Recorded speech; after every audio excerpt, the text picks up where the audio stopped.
Na? Soft drinks. Doon ka. Sasabihin ko sa nanay ko, nakain na po ako prutas. Anong prutas naman kinakain mo? Ito po. Ano yan? Hindi ko po alam. Orange. Eh, ang mangga, kumakain ka na ba mangga? Opo. Nakaw, ang daddy mo. Hindi na kumain ng kanin. Basin ko.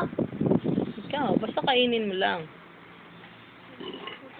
Pagdating ng nanay mo, basta uuwi ka na, ha? Opo. Marami naman pagkain na doon, no? Butain raw ng aso. Hindi. Oo, okay. Sa kubeta na, ha? Ay, mura mo na lang kay Abo. No?